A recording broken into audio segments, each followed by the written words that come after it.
In 2010, when the iPad was released, many people scoffed. Ha ha ha, a giant iPhone. Who needs that? Or, that name sounds like a feminine hygiene product. By the time the second generation came out, this guy right here, it really improved and refined the design, and it was clear that the iPad was no joke. Though it was far from being the first, it was a new class of tablet, and a new standard to beat. Android tablets, led by the Samsung Galaxy Tab, raced to compete and catch up, exploring different form factors and finding a market in the smaller 7-inch size. But to beat the iPad, the overall package needed to be great. In particular, performance, build, and value. A balancing act which is seemingly impossible. Increase performance or build quality, and price goes up. It was seemingly impossible. Until this guy. Design of Things 14, Nexus 7, Balancing Act. The Nexus 7 is a bit of an odd success story. The first quirk is how it was conceived and developed. It was made by Asus, under the direction of Google, as the first device in Google's Nexus line, where Google works with different manufacturers to create showcase devices for their software. The Nexus line not only did this, but laid the foundation for Google's hardware division that now creates their own laptops, phones, and devices. The second oddity in the story of this device is that Google approached Asus in January 2010, and the device was in consumers' hands by the summer, a ridiculously fast product development cycle. Short time in the oven nonetheless, the final oddity is that when the tablet was released, and at the price of $199, it wasn't total garbage. In fact, its design, performance, and obviously its value hit the mark.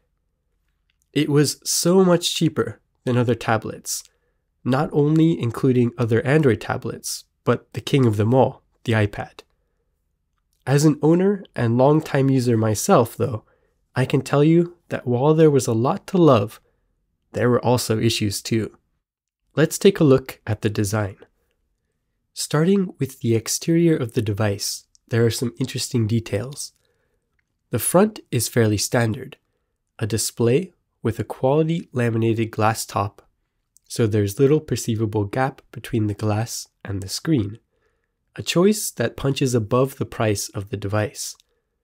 There's a camera, but not branding of any kind on the front of the device.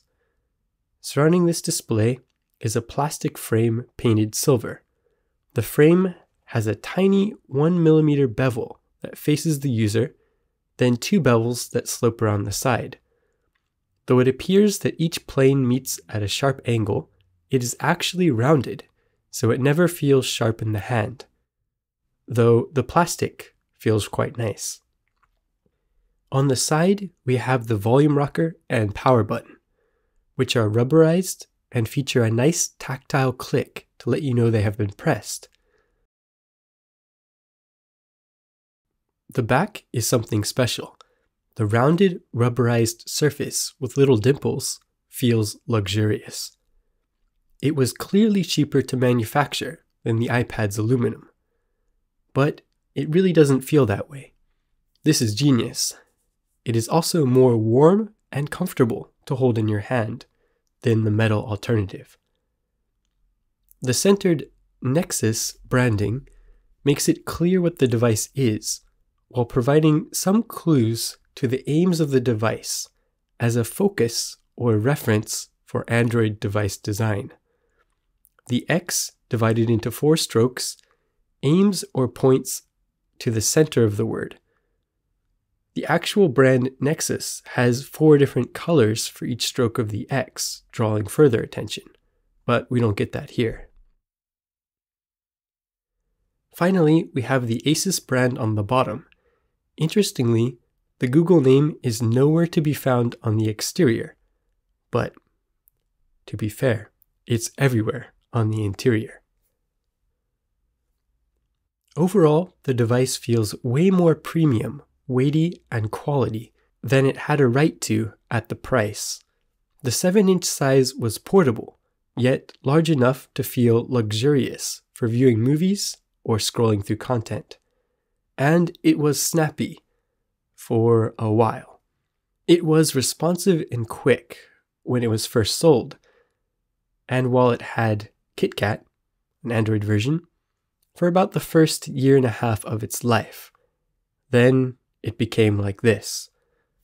Like many of its budget Android kin, its life as a youngster was short-lived. Perhaps the premature aging was due to more features being pushed into new updates of Android, it becoming bloated or unable to handle the latest additions from Google. Whatever the case, even when doing a clean install or factory reset, it never quite gained its youthful exuberance and speed back. Compared to the iPad, it was definitely a flash in the pan.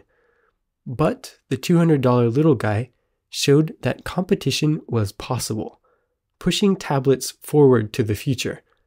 Though this is the climate at the present, tablets may in fact be extremely important in the future, when our phones will unfold into them.